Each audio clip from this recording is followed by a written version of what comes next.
Salam alaikum. Dans cette vidéo, nous allons aborder la notion d'adresse IP, de classe d'adresse IP et de calcul de sous-réseau. Tout d'abord, une adresse IP version 4 a la forme suivante. Donc, elle est composée de 4 octets et elle est toujours accompagnée de ce qu'on appelle le masque de sous-réseau. Donc, pour cette adresse-là, 192.168.1.3, si on écrit 255 3 fois .0 pour le masque, cela veut dire que nous avons les 3 premiers octets qui sont réservés pour adresser le réseau et le dernier octet pour adresser les hôtes. Et donc, une adresse IP englobe deux informations. Elle englobe une information sur la partie réseau et une information sur la partie hôte. Donc, suivant la configuration du masque, on pourra déduire quels sont les octets qui sont réservés pour le réseau et quels sont les octets qui sont réservés pour la partie hôte. Donc ici, nous avons les 3 premiers octets qui sont à 255 dans la partie masque. Cela veut dire que 192.168.1 est l'adresse du réseau. Et nous avons la partie qui est à 0 dans le masque, elle va correspondre à la partie hôte. Donc ici, pour cette adresse-là, la machine ou la hôte qui est désignée par cette adresse est la 3. Donc, une adresse IP, elle peut appartenir à 3 classes différentes. On peut avoir la classe A. Donc, la classe A, on a le masque de ce réseau et le suivant, 255.3 fois 0. Et donc, dans ce cas-là, on a réservé un octet pour la partie réseau et 3 octets pour la partie hôte. Cela veut dire qu'on va avoir beaucoup plus d'hôtes que de réseaux. Et pour la classe B, c'est un équilibre entre les deux. Donc, vous avez 2 octets pour la partie réseau et 2 octets pour la partie hôte. Et la classe C, c'est 3 octets pour la partie réseau et 1 octet pour la partie hôte. Donc, on peut adresser beaucoup de réseaux et beaucoup moins d'hôtes. Alors, voyons une adresse IP de près.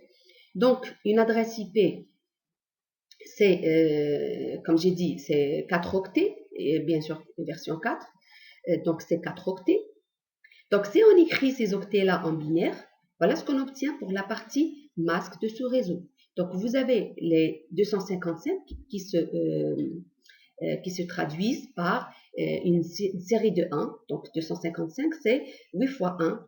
Et donc, cela veut dire que tous les bits qui sont à 1 dans la partie masque vont correspondre nécessairement à la partie réseau. Et tous les bits qui sont à 0 dans la partie masque vont correspondre à la partie hôte. Et sachez qu'on ne peut pas avoir un mélange de 0 là. D'accord? C'est juste une suite de 1 pour dire que, pour délimiter la partie réseau et la partie hôte. Donc voilà, pour cet exemple-là, donc les 1 s'arrêtent au niveau du 3e octet et donc on va prendre les 3 premiers octets qui correspondent à 192.168.1 qui vont être réservés à la partie réseau.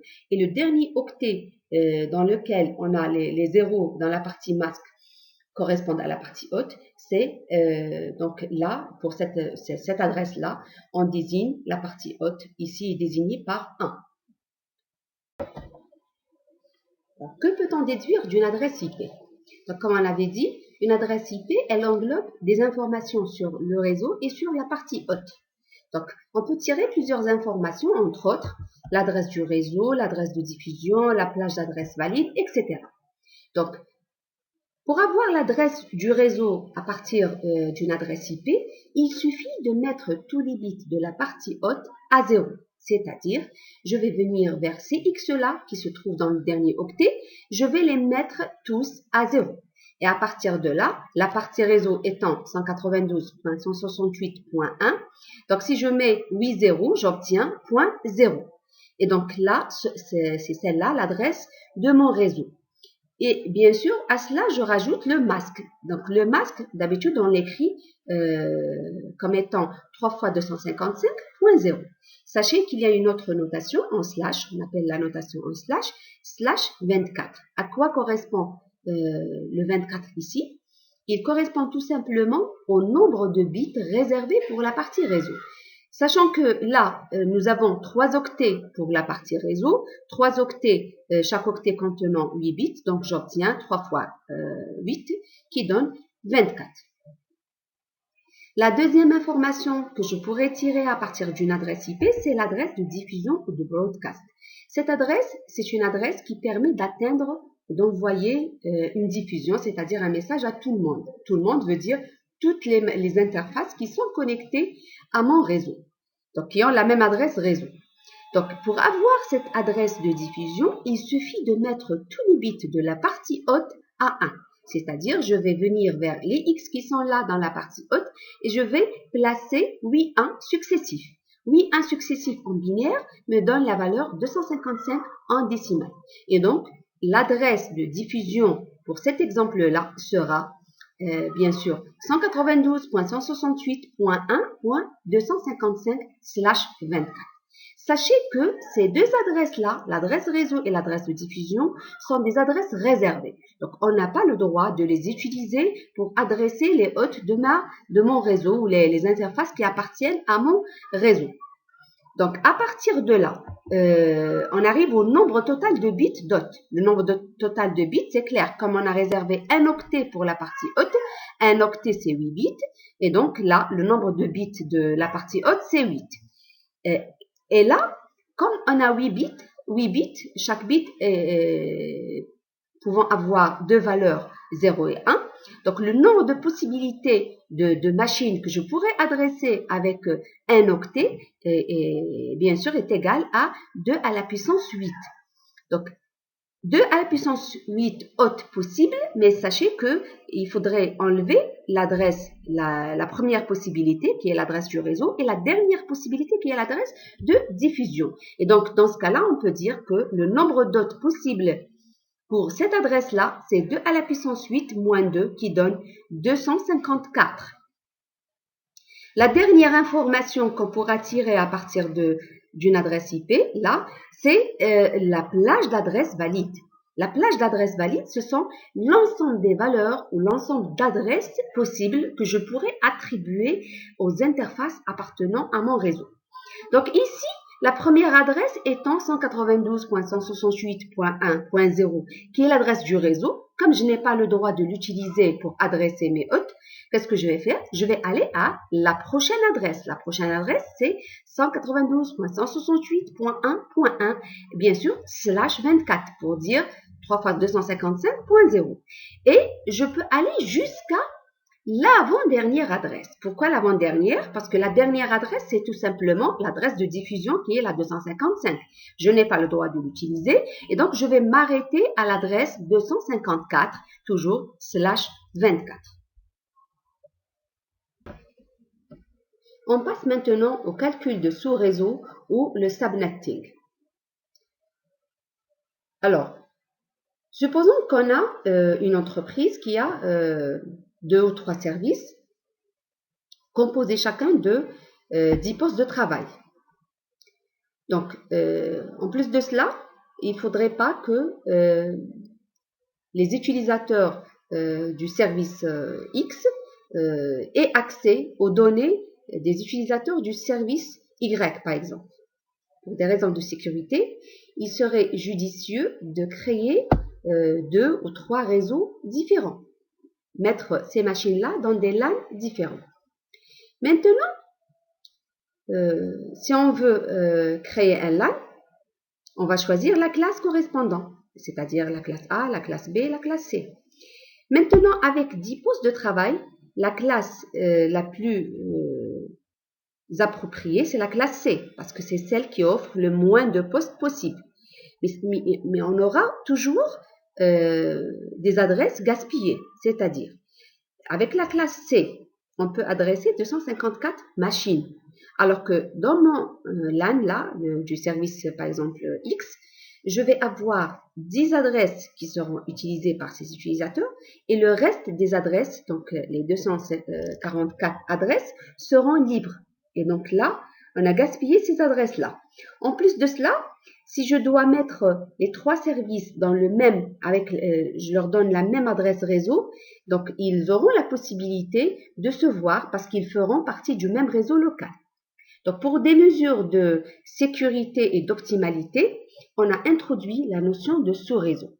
Donc là, si on a l'adresse 192.168.1, l'adresse réseau .0, à partir de cette adresse, de cette même adresse, je pourrais créer des sous-réseaux en faisant l'emprunt d'un bit de la partie haute. Je veux créer, par exemple, 2 sous-réseaux à l'aide de l'adresse 192.168.1. Qu'est-ce que je vais faire? Pour créer 2 sous-réseaux, il faudrait avoir 2 adresses différentes. Et sachant qu'un bit, il permet 2 valeurs, 0 ou 1. Donc, associé à la partie réseau précédente, si je mets ce bit à 0, ça me donne un sous-réseau. Et si je mets ce bit-là à 1, ça me donne un deuxième sous-réseau. Donc là, je vais, pour créer 2 sous-réseaux distincts à partir d'une seule adresse réseau, je vais emprunter un bit de la partie haute. Et suivant la valeur de ce bit-là, je vais avoir 2 sous-réseaux différents. Donc, je vais vous expliquer le principe dans ce qui suit. Alors, donc, ici, au lieu d'avoir 255 3 fois et 0 pour le dernier octet, je vais mettre à 1, je vais maintenir à 1 le premier bit de poids fort pour dire que ce bit-là aussi représente la partie réseau. Donc, le masque ici sera un slash 25. Pourquoi 25?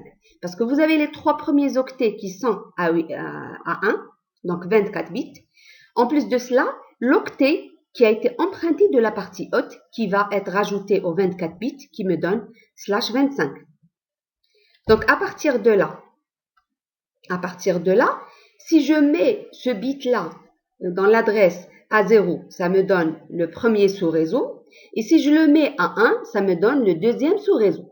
Et à partir de là, je vais refaire les mêmes calculs qu'on a fait tout à l'heure pour l'adresse qui était de classe C, 192.168.1.x. Là, les X vont apparaître dans les 7 bits restants. Le bit de poids fort sera fixé à une valeur donnée, soit 0, soit 1, et on fait varier la partie haute maintenant, c'est les 7 bits restants. Maintenant, pour le premier sous-réseau qui est pour lequel on a mis le bit de poids fort à 0, pour calculer l'adresse réseau, il suffit de mettre tous les bits restants, les bits de la partie haute, les 7 bits restants, je les mets à 0. Et dans ce cas-là, je vais obtenir 192.168.1.0. Donc, le masque ici, c'est en notation en slash, ça sera slash 25. Ou bien, si je reprends la notation décimale, les 255 3 fois, en plus de cela, si je mets en binaire 1 suivi de 7 zéros, ça correspond en décimale à 128. Donc ça étant pour la partie réseau, l'adresse réseau. L'adresse de diffusion maintenant, je garde toujours le bit de poids fort à 0 parce que il fait partie de l'adresse du réseau, donc je ne le touche pas. Je vais manipuler les bits de la partie haute. La partie haute, pour avoir l'adresse de diffusion, souvenez-vous, on a mis tous les bits de la partie haute à 1. Et dans ce cas-là, si je mets 7 1 consécutifs en binaire, ça représente la valeur 127. 127/25. Je rappelle, 25, c'est pour dire qu'on a 25 bits qui représentent la partie réseau. À partir de là, le nombre total de bits dot, puisqu'on a fait l'emprunt d'un bit de la partie haute, donc il nous reste 7 bits. Et bien sûr, le nombre dot possible, c'est 2 à la puissance 7 moins 2 moins 2. Souvenez-vous, c'était l'adresse du réseau et l'adresse de diffusion qu'il faudrait enlever de l'ensemble des adresses valides. Donc, ça donne 128 moins 2, 126. Ensuite, la plage d'adresses possible pour le premier sous-réseau, c'est 192.168.1.1, qui est la première adresse, /25, il ne faut surtout pas oublier le masque, jusqu'à 192, bien sûr, la dernière adresse pour ce sous-réseau étant la 127, qui est l'adresse de diffusion. Et donc, il faut s'arrêter juste avant. Donc, il faut s'arrêter à l'adresse 126, parce que je n'ai pas le droit d'utiliser l'adresse de diffusion comme adresse valide. Donc, /25. Le deuxième sous-réseau, on mettra le bit de poids fort qui a été réservé pour le réseau à 1. Donc, ça, c'est la deuxième possibilité. Donc, qu'est-ce que je vais avoir? Je vais avoir 1 suivi de 7 bits pour la partie haute.